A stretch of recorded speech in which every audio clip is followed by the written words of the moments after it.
RBS Notícias. Oferecimento Banrisul. Nossa conexão transforma o campo em um mundo de oportunidades.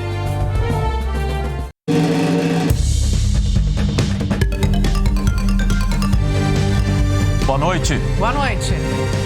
As alternativas de alimentação ficam cada vez mais difíceis por causa da disparada nos preços. A pandemia e o aumento nos custos de produção distanciam do prato opções como carne de frango e ovos. Eu acho muito caro, né? Por causa que hoje em dia a gente deixa de comprar a carne para poder comprar o ovo que estava saindo mais barato.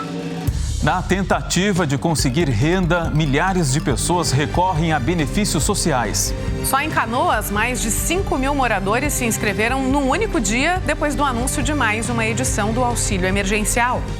Deve terminar ainda esta noite o julgamento de mais 3 acusados da morte do jovem Ronei Faleiro Júnior em Charqueadas. Levantamento da Secretaria da Saúde reforça a importância da vacinação contra a Covid. É a partir de agora no RBS Notícias.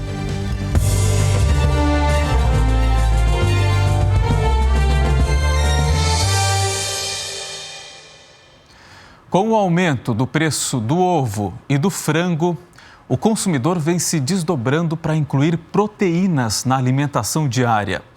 O setor atribui os reajustes à pandemia e ao aumento dos custos de produção, principalmente do milho, o principal componente da ração das aves. 3 meses atrás, a bandeja com 20 ovos nesse supermercado na zona sul de Porto Alegre era vendida a R$ 6,99. Agora foi para R$ 11,99, 71,5% de aumento. Eu acho muito caro, né? Por causa que hoje em dia a gente deixa de comprar a carne para poder comprar o ovo que estava saindo mais barato. O gerente viu uma parte da clientela ir em busca de outras opções. Eles estão mudando para o cachorro-quente, para a salsicha, para um produto mais direto. E mesmo assim se vende bastante ovo, mas teve essa queda que a gente está apontando aí em torno de 20% a 30%. Na Ceasa, em Porto Alegre, a caixa com 30 dúzias de ovos começou o ano custando R$ 110. Pulou para R$ 145 no mês seguinte e chegou a R$ 195 em abril. No último levantamento, a caixa estava saindo a R$ 170. Outra disparada nos preços atingiu o frango.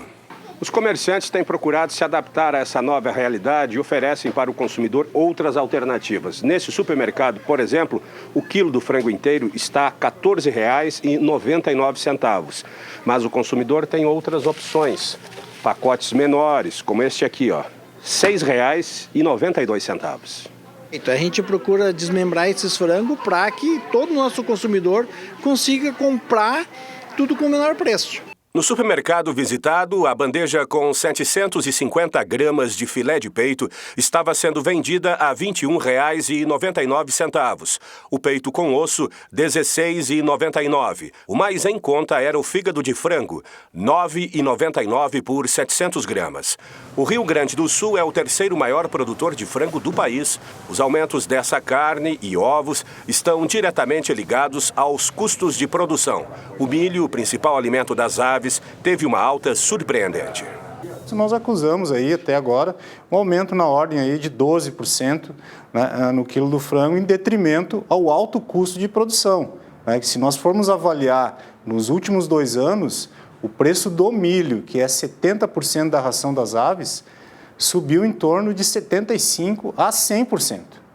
Quase metade da produção gaúcha de aves vai para a exportação e os embarques estão aumentando por causa da guerra entre Rússia e Ucrânia.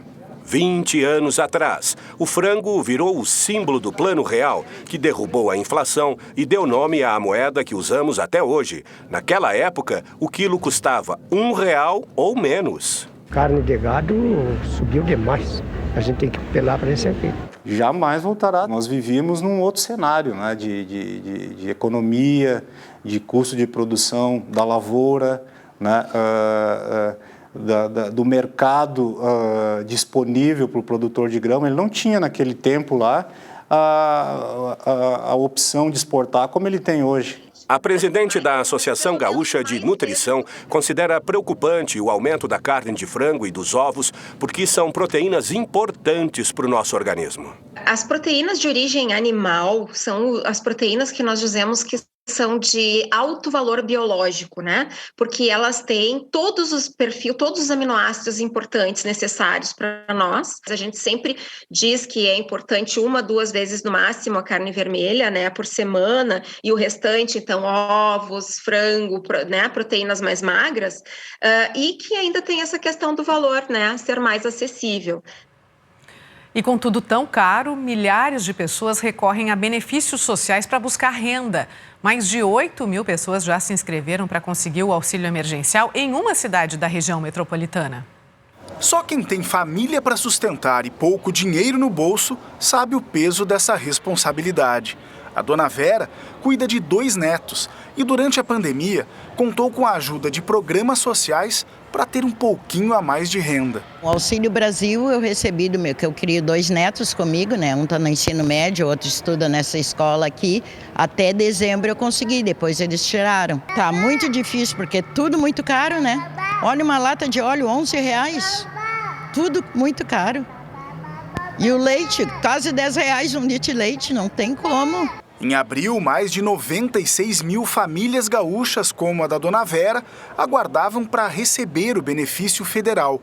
Pelo levantamento da Confederação Nacional de Municípios, é o maior número desde novembro do ano passado, quando 111 mil estavam na fila de espera. Essa demanda reprimida faz com que milhares de pessoas recorram a qualquer tipo de benefício na tentativa de aumentar a renda. Aqui em Canoas, na região metropolitana, o anúncio de mais uma edição do auxílio emergencial levou 5 mil pessoas a fazerem a inscrição apenas no primeiro dia.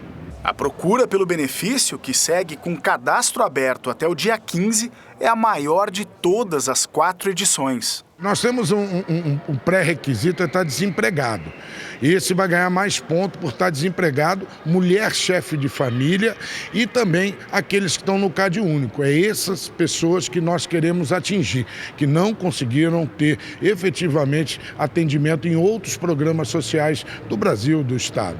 O auxílio oferece vale alimentação e transporte de quase R$300 durante 3 meses. A dona Leila, que já recebeu o benefício nas outras edições, espera estar entre os 5 mil contemplados. A gasolina desceu. Desceu o quê? 50 centavos? Mas a comida subiu quanto? Né?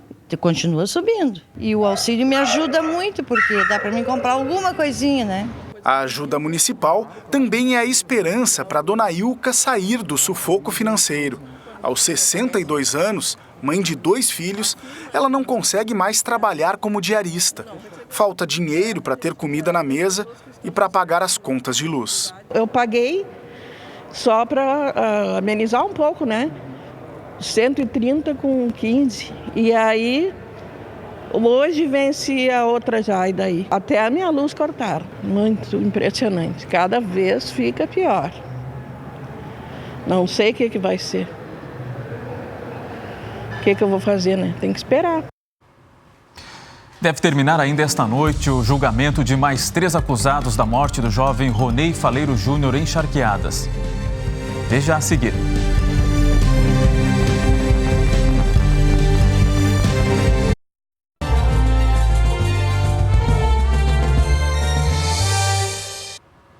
Deve terminar esta noite o julgamento de 3 acusados da morte do jovem Ronei Faleiro Júnior em Charqueadas. O Juliano Castro está acompanhando a sessão lá no Fórum da Cidade e traz as informações ao vivo agora. Oi, Juliano, boa noite. Oi, Léo, boa noite para você e a todos. Neste momento, há uma grande expectativa aqui no Fórum de Charqueadas para que o resultado da sentença seja conhecido em breve. Isso porque já terminaram os momentos de réplica, tréplica, que são os debates entre defesa e acusação. E começou há pouco a reunião dos jurados dentro da sala do júri. E é ela que define, então, o desfecho desse julgamento. No começo desse segundo dia de júri, os 3 réus foram interrogados. Alisson Barbosa Cavalheiro, Giovanni Silva de Souza e Ronei Pereira de Araújo, que respondem por homicídio qualificado e 3 tentativas de homicídio qualificado. Depois dos depoimentos, começaram os debates, com a promotoria falando primeiro, depois pedido de condenação dos 3, em seguida as defesas se pronunciaram. Depois houve réplica, tréplica, esse momento importante desse julgamento que começou ontem de manhã. No primeiro dia de júri, que durou cerca de 10 horas, foram ouvidas testemunhas de defesa e acusação dos 3 réus. O julgamento dos 9 acusados pelo crime foi dividido em 3 etapas. Na primeira, que foi há 2 semanas, Peterson Patrick Silveira Oliveira, Leonardo Macedo Cunha e Vinícius Adonai Carvalho da Silva foram condenados por homicídio qualificado e 3 tentativas de homicídio qualificado. A defesa afirma que vai recorrer. Em agosto de 2015, Ronei Faleiro Júnior, de 17 anos, foi morto na saída de uma festa em Charqueadas.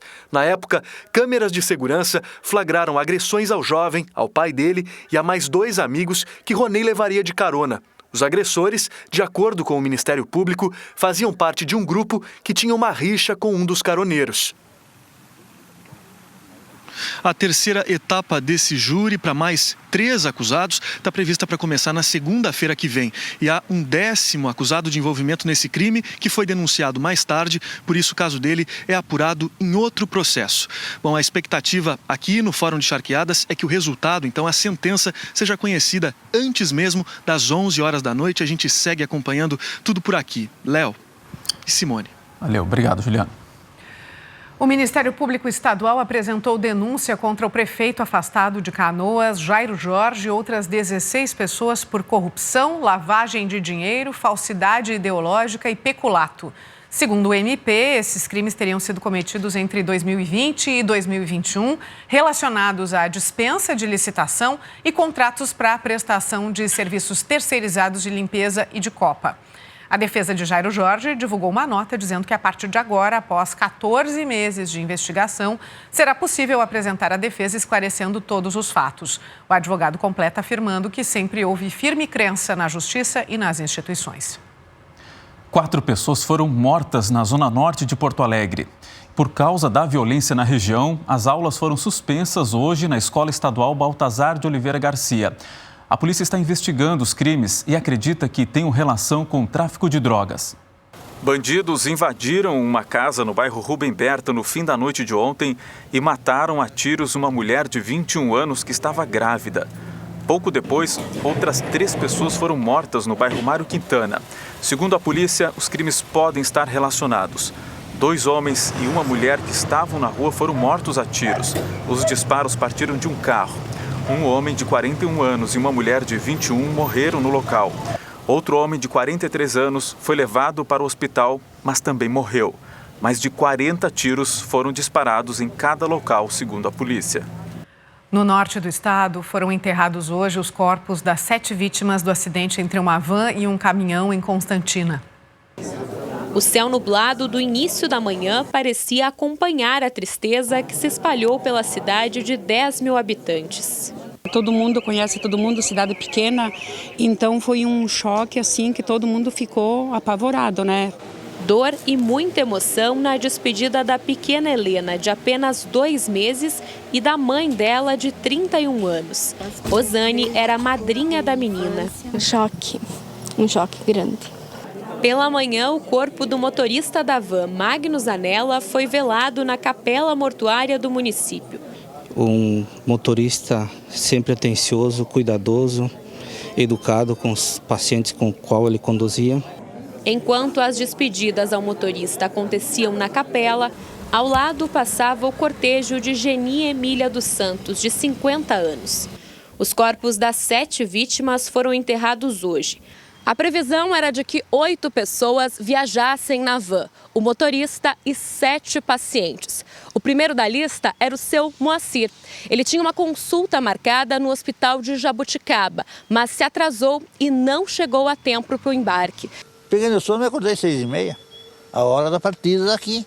Eu digo, ressuscitei porque, vamos falar o que mais, não tem? Eu me emociono por causa disso. Eu choro por causa que morreram. O acidente aconteceu por volta das 6h30 da manhã em Constantina. A van levava pacientes para consultas médicas em cidades vizinhas, quando este caminhão, que seguia no sentido contrário na BR-386, invadiu a pista e bateu de frente. O motorista fraturou o pulso esquerdo e recebeu alta do hospital ainda na segunda-feira. Ele tem 22 anos e não teve o nome divulgado. Ao delegado responsável pelo caso, o motorista do caminhão disse que não lembra do acidente.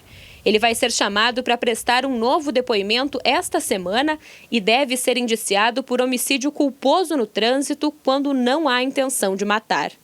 Enquanto ainda tentam entender o que aconteceu, o pedido dos familiares é um só. Eu acho que das outras famílias também tem os mesmos sentimentos que os nossos, de justiça. Só isso que vai descansar nosso coração. Um levantamento da Secretaria da Saúde reforça a importância da vacinação contra a Covid. E as informações do jogo decisivo para o Internacional essa noite pela Copa Sul-Americana. Veja a seguir.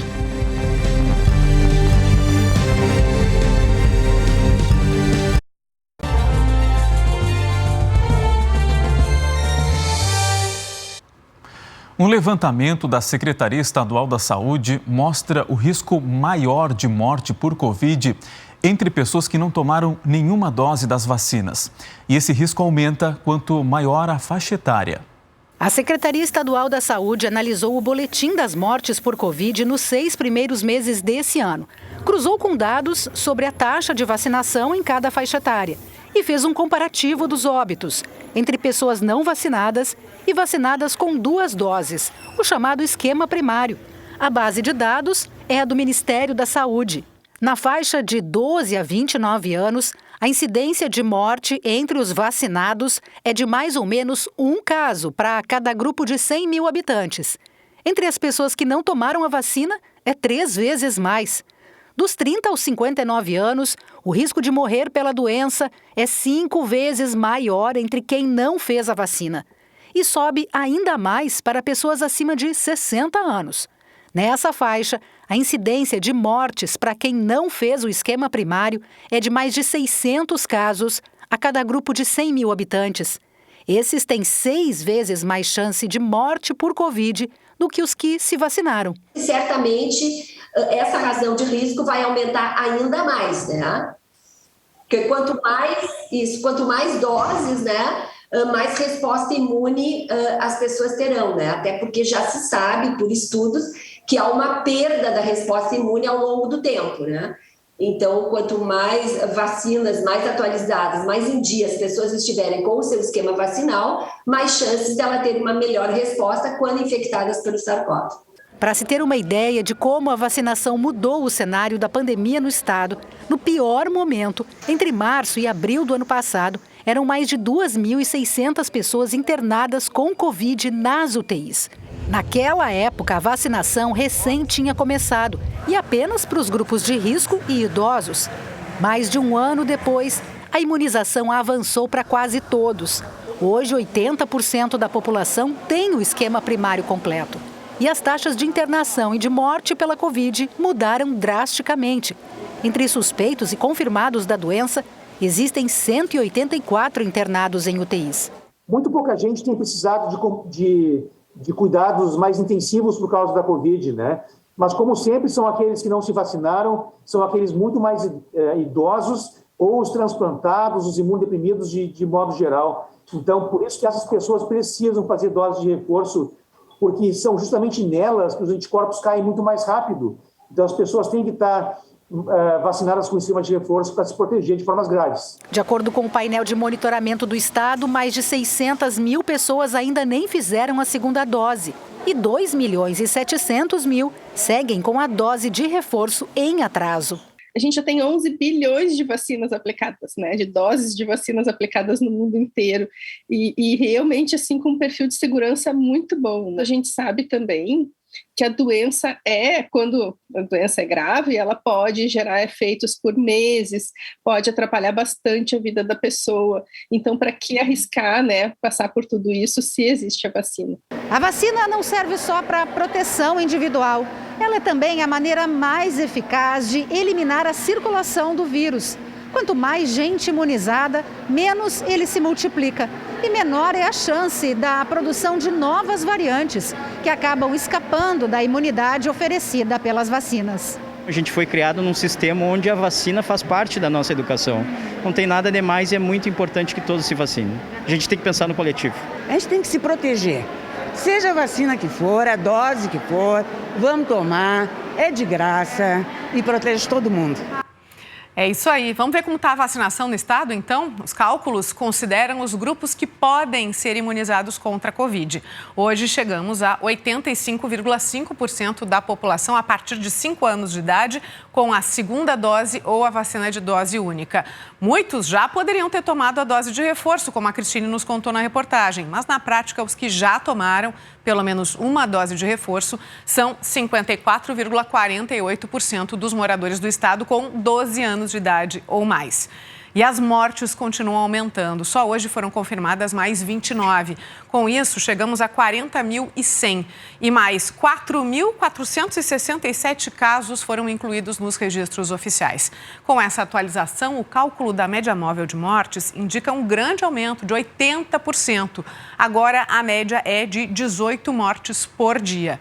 Nos casos, a média móvel indica estabilidade, mas com milhares de casos novos todos os dias. Em média, 3.225, uma variação de 8% na comparação com 2 semanas atrás. Em Porto Alegre, acontece daqui a pouquinho o lançamento das obras do Parque da Orla. O Jonas Campos está ao vivo lá do local para trazer os detalhes para a gente. Oi, Jonas, boa noite.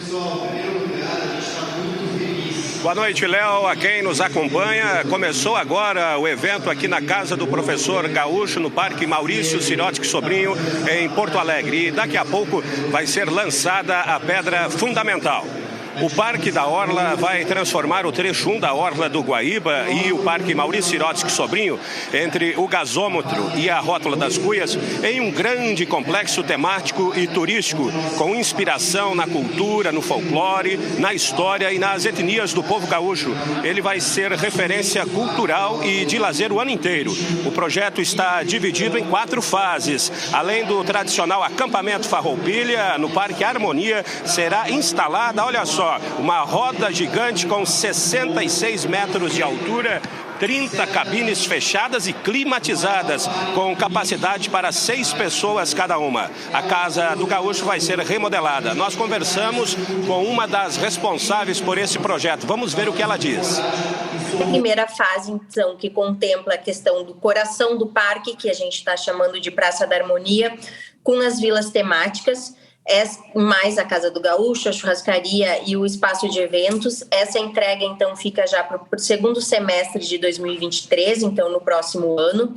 Junto disso, vão ter equipamentos de entretenimento também, como a roda gigante. E aí, depois, ano a ano, ao longo dos 4 anos, né, dos próximos 4 anos, a gente vai fazendo a implantação completa até 2027, então, tendo o parque a pleno. E a expectativa da concessionária é que esse projeto receba por ano 5 milhões de pessoas. O investimento que está sendo feito é na ordem de 281 milhões de reais. Simone. Obrigada, Jonas, ao vivo da Casa do Gaúcho, em Porto Alegre. Vamos falar do tempo? Sul e Campanha tiveram bastante chuva hoje. Em Pelotas foram mais de 30 milímetros. A temperatura não passou dos 18 graus ao longo do dia, agora segue instável e está 13 graus.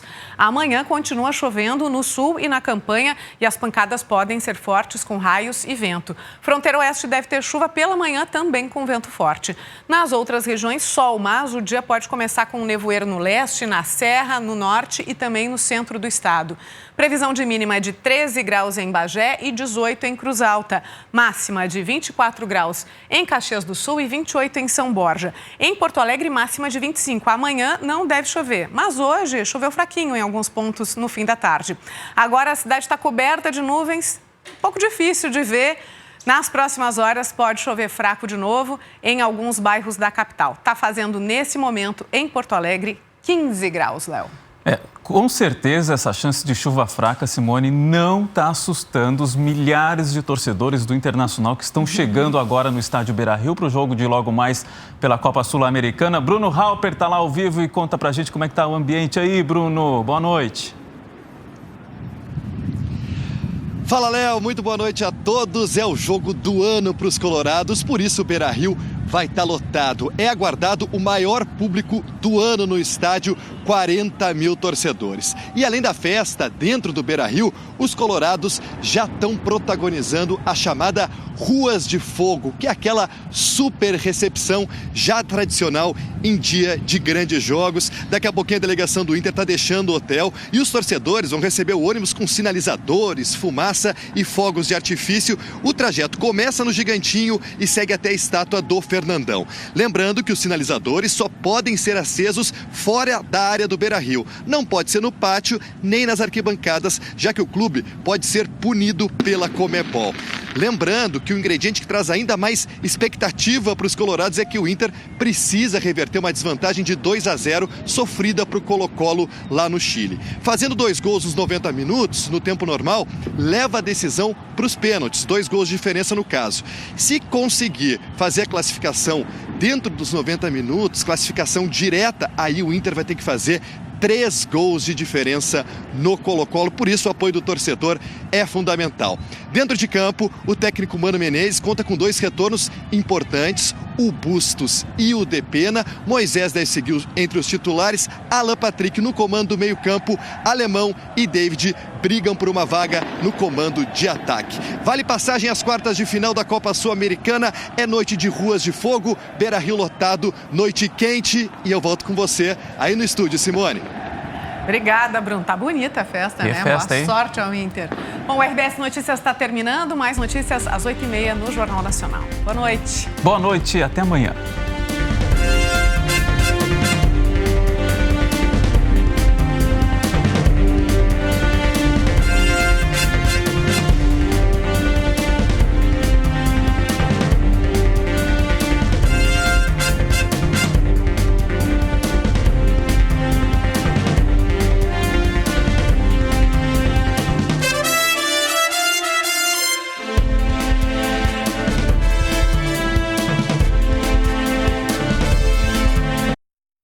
RBS Notícias, oferecimento Banrisul, nossa conexão transforma o campo em um mundo de oportunidades.